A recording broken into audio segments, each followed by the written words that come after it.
Ya, pemirsa, telah hadir bersama kami mantan Ketua MPR Hidayat Nur Wahid dan juga Wakil Ketua MPR Hajrianto Tohari. Selamat malam Bapak-Bapak. Selamat malam. Terima kasih sudah bergabung bersama kami dalam program khusus kita Taufik Kemas dalam kenangan.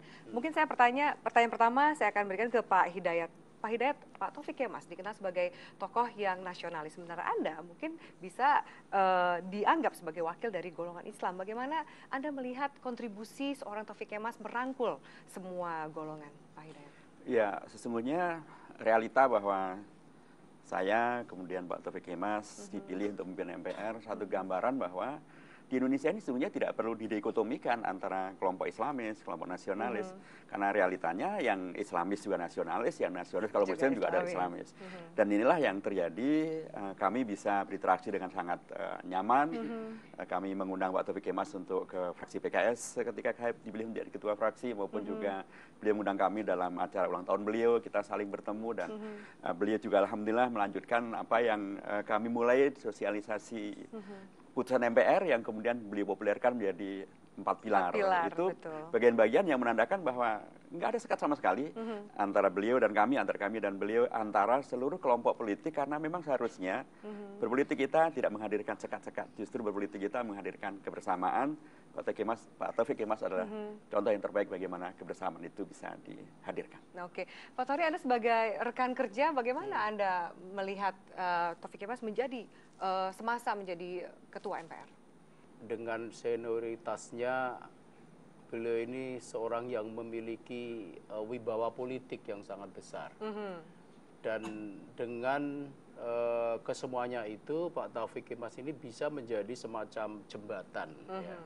Jembatan bagi berbagai kelompok, golongan, partai politik, bahkan juga saya rasa lintas agama, lintas generasi juga bisa terjadi, ya, Pak? Lintas ideologi, dia bisa berposisi sebagai jembatan. Dan yang lebih menarik lagi, saya rasa juga menjadi jembatan antara pemerintah dengan oposan. Banyak orang tidak tahu bahwa oposan yang paling kritis dan paling keras di Indonesia itu juga banyak bertemu untuk berdialog, berdiskusi dengan Pak Taufik Kemas. Sebagaimana Pak Taufik Kemas ini bisa juga mengundang para menteri di Kabinet Indonesia Bersatu Jilid 2, bahkan dengan presiden dan wakil presiden, begitu rapat begitu. Sehingga dengan demikian Pak Taufik Kemas memang betul-betul menjadi jembatan. Keseharian sebagai ketua MPR almarhum Taufik Kemas seperti apa sih, Pak? Mungkin juga banyak masyarakat yang ingin mengetahui. Kami sering ketawa bersama, tergelak lah, tapi juga berbicara sangat serius tentang 4 pilar negara. 4 pilar. Bila mempunyai suatu obsesi bahwa 4 pilar ini harus disosialisasikan secara sistematis dan dalam skala masif.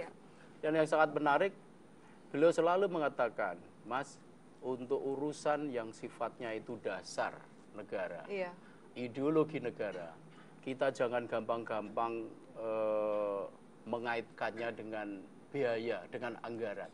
Karena kalau soal dasar dan ideologi negara, itu hal yang sangat fundamental. Apa yang kita bangun berpuluh-puluh tahun, itu kalau fondasi negara ini tidak kuat, itu bisa habis bukan dalam hitungan bulan, bisa habis dalam hitungan hari saja. Mungkin dari Pak Hidayat seperti apa nih sosok yang mampu menggantikan peran seorang Taufik Kemas sebagai ketua MPR dan juga seorang negarawan? Ya, memang pada prinsipnya Allah menghadirkan hamba-hambanya kita semuanya itu dengan beragam kelebihan-kelebihannya. Tidak mungkin membayangkan ada orang yang akan datang seperti Pak Taufik Kemas. Tapi bahwa yang lain akan datang dengan kelebihan yang dia miliki, dengan kenegarawan yang dimiliki, saya kira itu pasti akan ada. Di Indonesia dari 237 anak bangsa masuk nggak ada.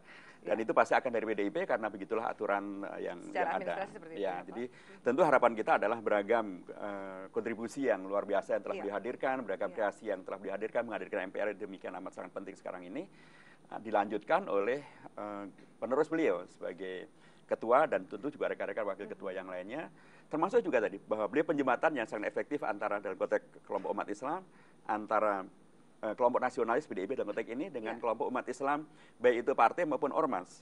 ini satu yang sangat dipentingkan karena penyembatan ini sangat-sangat semakin diperlukan ketika banyak orang khawatir terkait dengan masalah lagi-lagi jangan-jangan ada politik aliran yang menguat kembali, dan itu harus kemudian kita koreksi dengan hadirnya semakin banyak penyembatan, hadirnya semakin banyak pihak yang mampu diterima oleh kedua pihak sekaligus, dan Pak Taufik Kemas ada bagian yang diterima dengan sangat bagus oleh Ormas NU, Muhammadiyah, oleh Partai PKS juga menerima dengan sangat baik beliau, dan kita sangat biasa untuk bertemu, ngobrol, dan tadi tertawa, terbahak-bahak, dan lain sebagainya. Pak, bagaimana sosialisasi dan juga menjaga semangat 4 pilar ini kemudian supaya tidak hilang begitu saja ketika mungkin Pak Taufik Kemas atau tokoh-tokoh yang lain juga sudah mulai meninggalkan itu bagi generasi berikutnya? Ya, justru pada saat ketika MPR tidak seperti dulu, powerful gitu ya, Pak Taufik Kemas ini bisa melakukan semacam terobosan genial. Ya. Yang pertama, sosialisasi 4 pilar, sebuah packaging ya yang sangat menarik untuk melakukan sosialisasi Pancasila, Undang-Undang Dasar 1945, NKRI dan Bhinneka Tunggal Ika, sehingga lebih eye catching gitu ya, lebih menarik sekali. Yang kedua, meskipun tidak lagi merupakan lembaga tertinggi negara, Pak Taufik Kemas itu dengan kewibawaan politiknya bisa menghadirkan pimpinan lembaga-lembaga tinggi negara, dari pimpinan DPR, DPD, Mahkamah Agung, Mahkamah Konstitusi, BPK, Komisi Yudisial, bahkan Presiden dan Wakil Presiden dalam sebuah forum yang dia sebut dan dia namakan sebagai forum konsultasi pimpinan lembaga-lembaga tinggi negara. Terakhir Pak, bagaimana membawa semangat 4 pilar ini secara real sih Pak ke masyarakat supaya memang itu sudah bisa diamalkan, tidak hanya diucapkan tapi juga dilakukan? Sosialisasi 4 pilar ini menghadapi hambatan itu bukan dari karena kekurangan anggaran, karena kekurangan metodologi, atau kekurangan dari sudut sistem untuk melakukan sosialisasi. Tetapi hambatan yang paling besar adalah masih begitu lebarnya ya jarak antara nilai-nilai 4 pilar dengan kenyataan sehari-hari dalam kehidupan. Sehari-hari kita melihat angka korupsi yang semakin membengkak. Nah, ini kan sulit kan menjelaskan hal-hal seperti itu kepada masyarakat luas. Anda melihat tantangannya juga seperti itu, Pak Hidayat? Iya, nah yang bagus dari beliau adalah beliau memberikan tadi packaging yang baru, diberi judul yang eye-catching, yaitu 4 pilar. Itu ada satu hal yang keunggulan yang, ya itu harus kita akui demikian. Tapi penting juga untuk menegaskan bahwa ada orang berani untuk melanjutkan apa yang dilakukan orang lain, itu bagian dari kenegarawanan. Karena banyak orang merasa bahwa saya harus mulai dari diri saya sendiri, nggak perlu melihat kepada orang lain. Itu keunggulan yang saya kira kenegarawanan semacam ini layak diapresiasi. Karena tidak mungkin kita semuanya selalu mulai dari kosong. Kita harus mulai dari apa yang bagus dilakukan oleh orang lain. Yang berikutnya, contoh yang terbaik dari Pak Taufik Kemas adalah 4 pilar ini hadir dalam realita konkret, bukan pada tingkat teori, bukan pada tingkat apalagi hanya dijadikan sarana untuk menuduh orang lain. Anda anti ini, Anda anti itu, Anda tidak ini, Anda tidak itu. Beliau menghadirkan itu semuanya dalam realita kehidupan yang konkret. Ini yang diperlukan. Oke, baik. Semoga bisa apa ya Pak, pemikiran ini bisa diteruskan untuk membawa bangsa Indonesia bernegara dan berbangsa menjadi lebih baik lagi. Insya Allah. Terima kasih Pak Hidayat, terima kasih Pak Hajri atas waktunya. Namun juga kami juga memiliki bagaimana kesan mendalam juga dihadirkan oleh almarhum Taufik Kemas kepada para tokoh, diantaranya adalah mantan Ketua Mahkamah Konstitusi Mahfud MD berikut ini. Nah, saya sangat terkesan Pak Taufik ini sangat Indonesia. Indonesia di dalam ideologinya. Sehingga dia selalu berpikir tentang bagaimana bangsa ini besar, bersatu di dalam perbedaan. Dan Kak Taufik ini sangat Indonesia dalam perilakunya. Yaitu sangat ramah, sangat bersahabat, tidak pernah mau konfrontatif, tidak pernah merasa besar. Kepada yang lebih muda dia bersahabat, kepada yang lebih tua dia menghormat gitu. Nah, ini sangat bersahabat. Oleh sebab itu saya meyakini Kak Taufik Kemas ini tidak punya musuh.